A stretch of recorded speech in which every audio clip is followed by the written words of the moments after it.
Good evening. You're watching the News at 6 with me, Shan Russell. The News at 6 is all about the day's biggest developing stories, and we'll be filling in on them over the next half hour. But first, the headlines that we're tracking right now.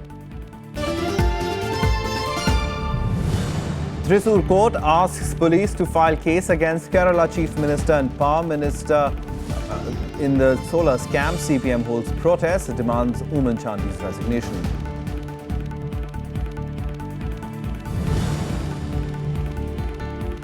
A day after Supreme Court sends notice to Centre and Governor on imposing President's rule in Arunachal Pradesh, former Chief Minister Nabam Tukhi files fresh petition challenging the government's move.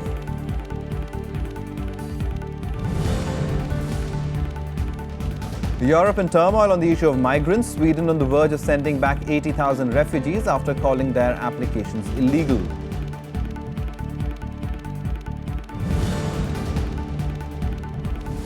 And in the Australian Open, Serena Williams to face German Angelique Kerber in the women's final. Novak Djokovic beats Roger Federer to enter the men's final.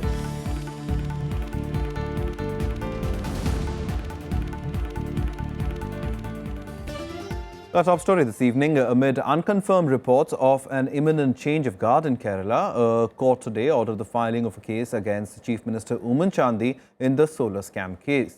Claiming his innocence, Chandy yesterday refused to undergo a lie detector test in the case. Soon after, a Kerala Vigilance Court ordered an FIR against Chief Minister Oomen Chandy and Power Minister Arya Mohammed. Violent protests broke out at the Kerala government's headquarters in Trivandrum. CPIM activists demanded the resignation of Chandy, who is accused of taking bribes from industrialists for allotting solar panels at cheaper rates. Chief Minister and the Electricity Minister should immediately resign. In the background of the Thrissur Vigilance Court decision, we should follow the footsteps of K. Babu, who resigned from the ministry. जो main accused है उसने depots किया है एक जज के सामने, तो उसके बाद बचा कुछ नहीं है. उनको तुरंत इस्तीफा ले लेना चाहिए. Prime accused Sarita Nair told a judicial commission that she had paid 1.9 crore rupees as bribe to the chief minister to get government subsidies and other benefits for her solar energy venture. There was some strong intervention or interferences from Tambanu Ravi and Benny Behanan and from CM side also to protect him from those all allegations. Some of the allegations were true, but unfortunately I had to support them. So now this point I came to a realization that I am not getting back my money back. So my stage, that means I have to face more cases and I have to face more punishments and all. And I came to know that I should victimized. On Tuesday, Chandy refused to undergo a lie detector test while deposing before the Judicial Commission. ഇതിനെല്ലാത്തിനും date ഉണ്ട്. Agreement വെച്ച ദിവസം, ചെക്കും കൊടുത്ത ദിവസം, ചെക്കുകൾ മാറിയ ദിവസം, ഇവിടെ വന്നു എന്ന് പറയുന്ന ദിവസത്തിന് ശേഷം ഒരു ചെക്കും പുള്ളി കൊടുത്തിട്ടില്ല. മറ്റൊരു 3 ചെക്കിൽ ഒരു ചെക്ക് അതിന് ശേഷം മാറിയത്, മറ്റേ രണ്ടും നേരത്തെ തന്നെ മാറിയിരുന്നു. Allegations and counter allegations are running in the state of Kerala. This is election time. Matters sub judice. We do not want to add to the controversy by commenting on this matter. The case relates to a company, Team Solar Renewable Energy Solutions Private Limited, that Sarita and her partner Biju Radhakrishnan floated in 2011. Both of them were arrested in 2013 on charges of duping investors from whom they collected crores of rupees. Last month, Radhakrishnan, who is now serving a life term for the murder of his wife, claimed he paid 5.5 crore rupees to Chandy as bribe. 3 personal staff members of the Chief Minister were suspended after thorough investigations. Chandy has denied the charges, calling them an attempt by the accused to wriggle out of the case. He claimed that the checks Sarita handed over for relief fund had also bounced. Bureau Report, Rajya Sabha TV. And our correspondent Vishal Dey has been tracking the story. Vishal, as far as the Chief Minister of Kerala is concerned, he's really on a sticky wicket. And we are hearing that there could be a change of guard over there. What are you hearing?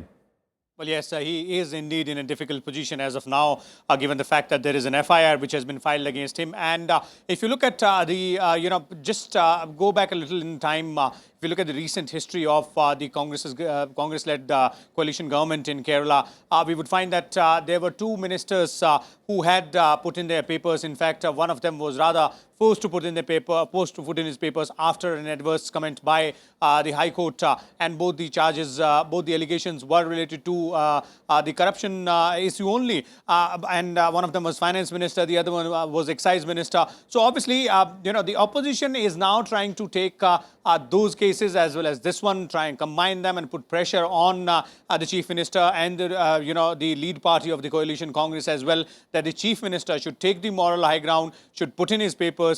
But interestingly, we've seen it's not only the chief minister who has been refusing to do so, but the party's high command out here at the at the national capital also has thrown its weight behind the chief minister. Just a short while back, we had this official statement coming in from the Congress's central leadership. The national spokesperson, chief spokesperson rather, Nardeep Surjewala, making that comment that there is no need for Oommen Chandy to resign now. Clearly, the party is putting its entire might behind the beleaguered chief minister. But there is also one very important statement which is coming from the party, said that the chief minister will hold consultations with all the coalition partners. So obviously, the elections are not too far away, and there is. That's my question to you, Vishal. The elections are not that far away, so this really gives a fodder to the opposition, which is the left-backed alliance, and also the BJP that's trying to make inroads into Kerala to really pounce on the chief minister. In terms of perception, this will be a difficult game for Oommen Chandy, and this crisis could snowball in the coming days. Well, clearly, yes, and that's what the Congress strategy managers would be looking at it right now in this perspective only. It's not only the LDF whose leaders have, been demanding Oommen Chandy's resignation for quite a while now, and they have upped the ante against the chief minister and the Congress party, but also the BJP, as you rightly said, which is trying to make inroads into the state of Kerala for quite some time, and they're hoping, in this assembly election, they're hoping to at least open their account in Kerala Assembly. That's why we've seen those strong statements coming in from BJP leaders, including the Union Minister Nirmala Sitharaman, who also spoke just a short while back, asking the Congress to look deep within and take strong action. But as of now, the way things stand, the Congress is backing its chief minister. The chief minister has refused to put down his papers unless the allegations are proved against him, and the opposition is ganging up against the UDF, the ruling coalition, specifically the Congress and the chief minister. All right, Vishal, thanks very much for that. We'll leave it over there for now and move on to another state that's in a crisis, and that's Arunachal Pradesh. Former Chief Minister of Arunachal Pradesh, Nabam Tuki, has filed a fresh plea in the Supreme Court against promulgation of President's rule in the state. The plea is likely to be taken up for hearing on Monday, along with other petitions filed by the Congress party. The plea was filed after Attorney General Mukul Rohatgi, representing the centre, raised the objection that the earlier petitions did not challenge the imposition of President's rule, which was invoked after those pleas were filed. President Pranab Mukherjee had accepted that there was a constitutional breakdown in the state and given his assent for imposition of President's rule on Tuesday. The decision, however, came under attack from the Congress and other parties, who called it a murder of democracy. Arunachal की जनता के हितों को ध्यान में रखकर काम करे और एक स्टेबल सरकार और एक अच्छी सरकार काम कर सके, ये हमारा प्राथमिकता है। अगर कहीं पर कॉन्स्टिट्यूशनल प्रॉब्लम आई है, कॉन्स्टिट्यूशनल क्राइसिस आई है, तो उस कॉन्स्टिट्यूशनल क्राइसिस को करेक्ट करना भी हमारी ड्यूटी भी है, हमारी रिस्पांसिबिलिटी भी है, और उसके तहत ही जो भी सेंट्रल गवर्नमेंट कर रही है वो उसी के तहत कर रही है। वहाँ की जो ग्राउंड रियलिटी है और ग्राउंड रिपोर्ट्स हैं उसके आधार पर। Moving on now, the CBI has again approached the Maharashtra governor seeking sanction to prosecute former Chief Minister Ashok Chavan. This in connection with the Adarsh Housing Society corruption case. The agency approached Governor Vidyasagar Rao after reportedly it got fresh evidence against Chavan in the case. In December 2013, the then governor K. Shankar Narayanan had refused CBI permission to prosecute Chavan, leaving the agency with no choice but to close the case against him. Chavan, who had to resign as chief minister after the scam surfaced in 2010, was among 12 persons charge sheeted by the agency in the case. The CBI had alleged that Chavan suggested inclusion of civilian members in the Adarsh Housing Society, even as it was meant for war veterans and widows of defence personnel. The CBI alleges he did this to secure flats for his relatives. उस वक्त के जो राज्यपाल था उनका ये फैसला था और उन्होंने भी अपने जो उनका जो ओपिनियन दिया है उसमें उन्होंने देश के टॉप मोस्ट लीगल ऑफिसर्स से ओपिनियन लेने के बाद ही अपना फैसला उस वक्त घोषित किया था कि इस केस में कुछ भी नहीं है और इसीलिए प्रोसिक्यूशन की परमिशन नहीं दी जा सकती है। उस वक्त के गवर्नर का फैसला था। तो क्या गवर्नमेंट बदलेगी, गवर्नर बदलेगा तो फैसले भी बदलेंगे क्या? तो देश में कुछ कानून है कि नहीं? Now, 3 faculty members of the Hyderabad Central University have joined the hunger strike demanding the removal of the Vice Chancellor Appa Rao. The protesting teachers also sought the removal of the interim Vice Chancellor in order to resume academic and administrative activities at the university. A teacher from the Osmania University also joined the protesting teachers, observing a day-long fast. On Wednesday, a group of 7 students on an indefinite hunger strike were forcibly taken to the hospital after their condition worsened. The agitating students have threatened to intensify the stir if their demands are not met. In the wake of relentless protests, the parliamentary panel has favoured sending a delegation to the institution to look into complaints of injustice and discrimination against Dalit students. Rohit के साथ गलत हुआ उसके लिए तो हम खड़े ही हैं। सबसे बड़ा मकसद भाई हमारा ये है कि आगे ऐसा कभी ना हो, आगे कोई ऐसा रोहित ना बने। और अगर अभी इन पे प्रेशर नहीं डाला गया, अभी इनको ये एहसास नहीं दिलाया गया कि जो आपने किया है वो गलत है, जो आपने किया है उसकी सजा होती है, जो आपने किया है वो कानून के खिलाफ है, अगर अभी इनको ये चीज का विश्वास नहीं दिलाया गया, अभी इनको ये चीज समझा नहीं दी गई और सही शब्दों में कानूनी रूप से नहीं समझा दी गई, तो फिर से यही होगा। Every student from every department is fighting for the justice of Rohit, and we are all together. We are united. But the thing is that some chamchas of the Vice Chancellor, some chamchas of the Professor Appa Rao, the faculty, are trying to provoke the students and trying to break this unity among the students. Time now to take a look at what else is making news around the country and nationwide. Finance Minister Arun Jaitley said on Thursday that the government plans to award a total of 10,000 kilometres of road projects by the end of the current fiscal. Jaitley and Highways Minister Nitin Gadkari also met road contractors and bankers to unclog stalled highway projects worth over 20,000 crore rupees.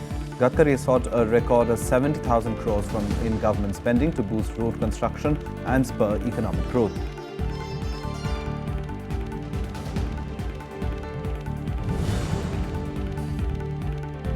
The Supreme Court has appointed former judge of the Allahabad High Court, Justice Sanjay Mishra, as Lokayukta of Uttar Pradesh. The Apex Court bench recalled their earlier order appointing Justice Virendra Singh for the post.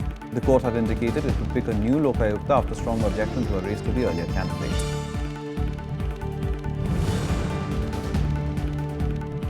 Maharashtra's anti-terrorism squad's investigations have revealed that Islamic State's Indian recruits were being given online training to make bombs by the group's foreign handlers. The ATS also gathered that Khalid alias Rizwan Ahmad Ali Nawazuddin played a key role in brainwashing the youngsters from Malwani, whom he may have at least met twice. He is the second in command of the IS in India and has travelled throughout the country to propagate the outfit's views.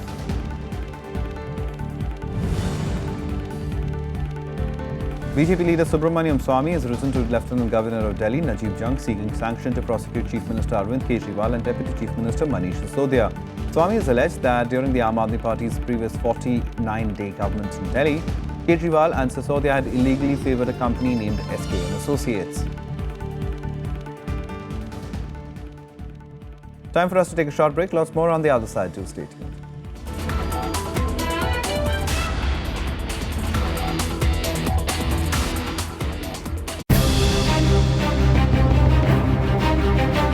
Delhi की सड़कों पर फिर कूड़ा, MCD कर्मियों की हड़ताल, दिल्ली सरकार से वेतन की मांग। केजरीवाल ने कहा संकट के लिए केंद्र जिम्मेदार। देखिए पहली खबर, कचरे की राजनीति, आज शाम 7 बजे।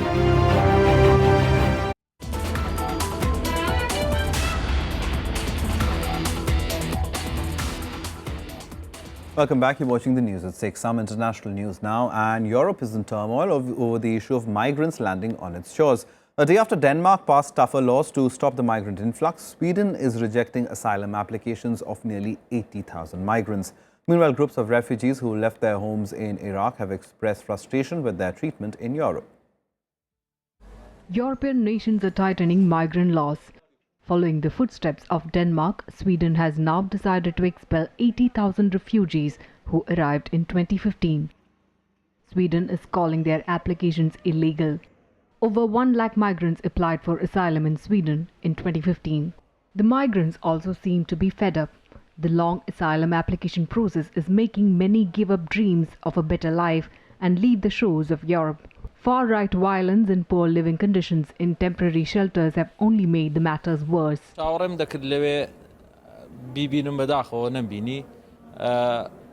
من چون بو لوي بجي ملام اوي خريبو جانم لي بسنته خريبو يعني والده كرتم توشي كابا ابو بو بريالم داب قريموا بابجي خلق اريت بو تاولي كاري خد انا زين لوي ايترزاني من لوي لي خرابتر حج خوا قدر بوسي من روهاي نبي حج يعني اننا نخواد صابونه وشك بيره لقل بنيري لقل لك خياره اي انسان شوغاري كيزستاني دريج. Greece also came under sharp criticism for its border control rules. The European Union said it could face new border controls with other states of the free travel Schengen zone in May if it does not fix loopholes. The report notably finds that there is no effective identification and registration of irregular migrants, and that fingerprints are not being systematically entered in the system, and travel documents are not being systematically checked for the authenticity or against crucial security databases such as SIS, Interpol and national databases. According to the United Nations, over 4 lakh migrants reached Greece this year. Nearly 170 were killed making the dangerous crossing from Turkey. In the latest accident, at least 11 migrants drowned after their boat capsized off the Greek island of Samos. Several are still missing. However, the future may not be all that dark for migrants.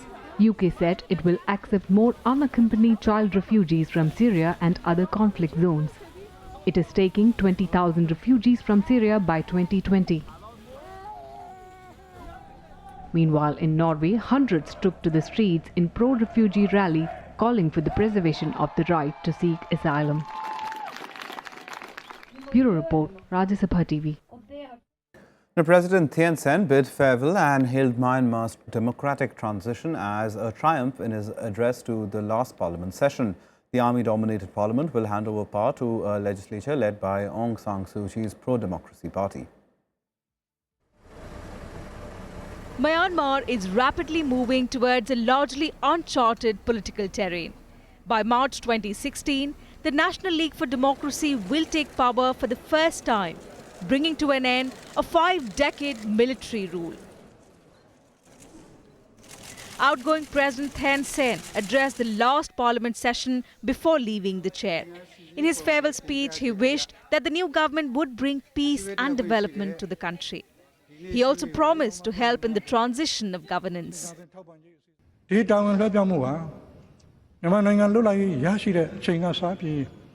Partisan democracy စနစ်အထွေထွေရွေးကောက်ပွဲကနေပေါ်ပေါက်လာတဲ့အစိုးရနဲ့နိုင်ငံတော်အကြီးအကဲကနောက်အထွေထွေရွေးကောက်ပွဲကနေပေါ်ပေါက်လာတဲ့အစိုးရနဲ့နိုင်ငံတော်အကြီးအကဲကိုတည်ငြိမ်အေးချမ်းစွာတာဝန်လွှဲပြောင်းပေးတဲ့ပထမဦးဆုံးဖြစ်စဉ်လည်းဖြစ်ပါတယ်။ဒီလိုနိုင်ငံရေးအနှစ်သာရပြည့်ဝပြီးအရေးကြီးတဲ့တာဝန်လွှဲပြောင်းမှုကိုစနစ်တကျအောင်မြင်အောင်ဆောင်ရွက်သွားမှာဖြစ်ကြောင်းလည်းဒီနေရာကနေထပ်မံကြေညာပြု။နောက်ပေါ်ပေါက်လာမယ့်အစိုးရနဲ့လွှတ်တော်များအနေနဲ့ပြည်တော်စုသမ္မတမြန်မာနိုင်ငံတော်ကြီးကိုပုံမှုအေဂျင့်ပြီးဖွံ့ဖြိုးတိုးတက်အောင်ဆောင်ရွက်နိုင်ပါစေ။မိဘပြည်သူအလုံးကိုယ်စိတ်နှပြကျမ်းမာချမ်းသာကြပါစေ။တိုင်းရင်းသားညီကိုမောင်နှမအလုံးချစ်ချစ်ခင်ခင်စီးစီးလုံးလုံးနဲ့ဥမကွဲတိုင်းမပြတ်အေးအတူပူအမြပြည်တော်စုကြီးကိုတည်ဆောက်နိုင်ပါစေကြောင်းဆုမကောင်းတောင်းရင်ညီကုန်းချောပါတယ်။အလုံးနှုတ်ဆက်ပါတယ်။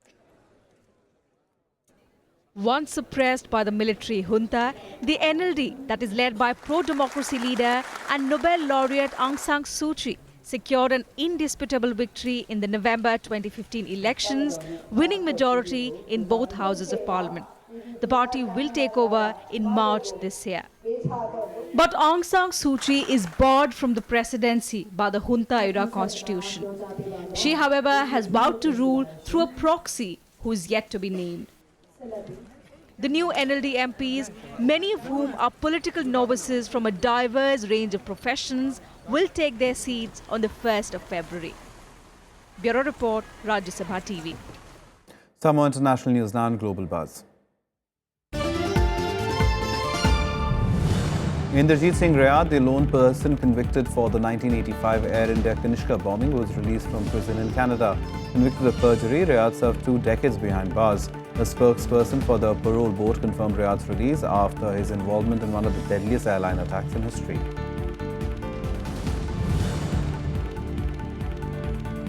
Taiwan's President Ma Ying-jeou set off from Taiwan to Aba Island in the disputed South China Sea today. The trip is an attempt by Taipei to assert its sovereignty on the outpost, ignoring criticism from Washington over the trip.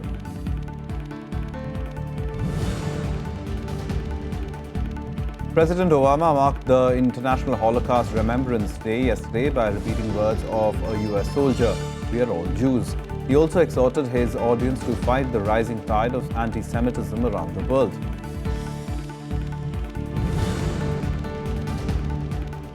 Iranian President Hassan Rouhani said he hoped his country could reconcile with Saudi Arabia but refused to apologize for an attack on a Saudi embassy. Rouhani's comments came amid tensions between the nations after the Saudi embassy was torched earlier this month over the execution of a prominent cleric in Saudi Arabia. Time for us to take a short break. All the sports news on the other side. Do stay tuned for that.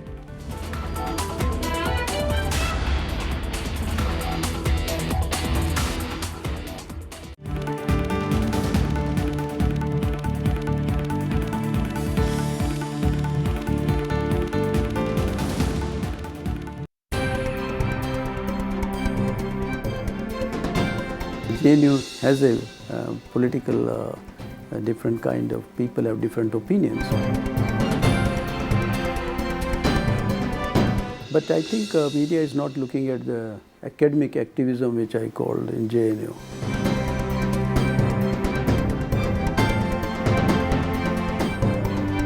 Which is much stronger than what is reflected in the media. Watch Eureka with Professor S.K. Soburi, former Vice Chancellor, JNU, on Rajya Sabha TV. Hello, I am Ishan Russell. I'm Tracy Shilchi and you're watching News Tonight.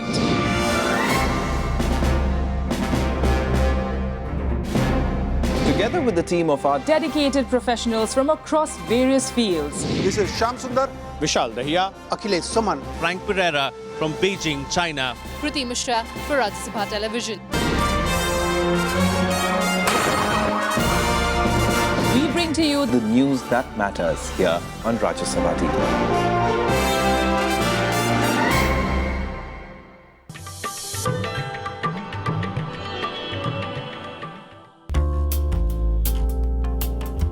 From cowries to metal pieces, Indian currency has seen many changes. The earliest punch-marked coins came from Gandhar. The East India Company at the turn of the 19th century also minted its own coins.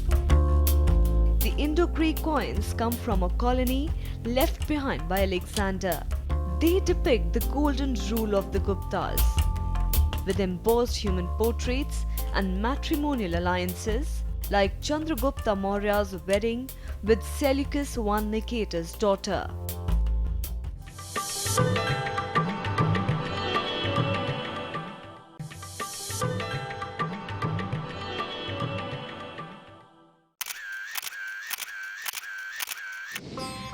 Hemkund Sahib, sacred shrine of the Sikhs, widely acclaimed for being the highest in the world, located in the Himalayas at an altitude of 15,200 feet.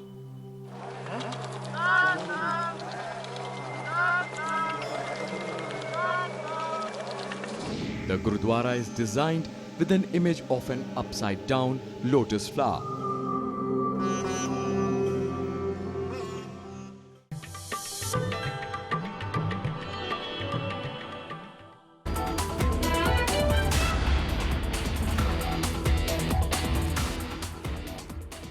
Welcome back. You're watching the news at 6. Some sports now. The latest from the Australian Open. World number 1 Serena Williams is just one win away from a 7th Australian Open title after she dispatched four-seed Radwanska in straight sets in the semi-final on Thursday.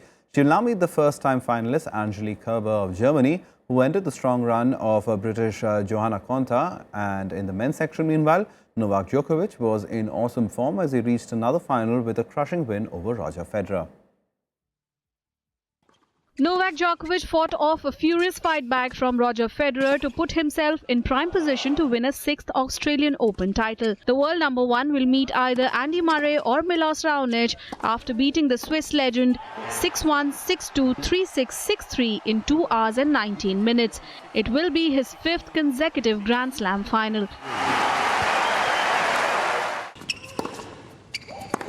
Earlier in the women's draw, Serena Williams needed only 64 minutes to down number 4 seed Agnieszka Radwanska 6-0, 6-4 in the first semi-final on Thursday, extending her imposing career record over the pole to 9-0. The world number 1 took just 20 minutes to blitz through the first set with 18 winners and just 4 unforced errors. Thanks to another 24 winners and 8 aces, Williams closed out the straight sets victory in just over an hour. I think I played well in the beginning, especially in the first set. I was able to do everything that I needed to do, and I was really hitting just all the right shots, making little to no errors, which is kind of hard to play like that. But it was good that and then she started playing better, and it was good for me mentally as well because I was able to recover and do well again. Williams will play Angelique Kerber in the final. The German 7th seed beat Britain Johanna Konta 7-5, 6-2. I mean, yeah, it was a tough match today because also mentally I played a very good match against Vika yesterday, and I knew today I must go out there and play again good, be aggressive. But I knew also that she beat a lot of good players these 2 weeks, and it will be not easy, but I handle it, and I handle also my nerves actually in the beginning of the match, and it feels really good to be for my first time in the final. In the mixed doubles, top seeds Sania Mirza and Ivan Dodig put up a good show to defeat the pair of Leander Paes and Martina Hingis 7-6, 6-3 to enter the semi-finals. The Indo-Croat pair will next face 5th seeds Elena Vesnina and Bruno Suarez for a spot in the final. Bureau Report, Rajya Sabha TV. 6-3. India's cricket teams are high on confidence after winning the first T20 internationals against Australia. Both the men's and the women's teams are looking to press home the advantage and seal off the 3-match series against Australians. High on confidence after winning the first 2020 international, the Indian men's team will look to press home the advantage and seal off the 3-match series as they take on Australia in the second match in Melbourne on Friday. When new people come in, it's always interesting to watch how they go about their business. At the same time, it's also very important to allow them to express what they're doing. So I think this environment is very good. Our dressing room environment is very great. And whoever has come in so far into the series has been able to go on about their business without any pressure. Jasprit Bumrah, who made a remarkable debut in the first match at Adelaide, scalping 3 crucial Aussie wickets, will be the one to look out for in Melbourne too. Even Australian all-rounder Shane Watson praised the Indian bowler. Yeah, look, even seeing him during the IPL for Mumbai, he's done incredibly well for them. He bowls a good pace. He's different the way he swings the ball in to the right-handers. There's not too many bowlers that swing the brand new ball in. He's always been able to execute his Yorkers very well. So there's no surprise that he's come into the Indian team and done very well. Matching their male counterparts, the Indian women's cricket team also produced a superb all-round performance, chasing down a record total and upstaging world champions Australia by 5 wickets in the first 2020 match. High on confidence after winning, the Indian women seem sure of sealing the 3-match series against Australia. When you play against Australia, in Australia, you cannot play a very submissive cricket. You really have to play hard and play out of your skin. Meanwhile, Australian captain Alex Blackwell praised the Indian team as a quality side but promised to level the series in the next game on Friday. India probably arrived on our shores hoping to really put on a good show, and they've started well, and we're hopeful to bounce back at the MCG tomorrow. Both the men's and women's teams will play their final matches in Sydney on Sunday. Bureau Report, Rajya Sabha TV. Well, that's all from us. Goodbye.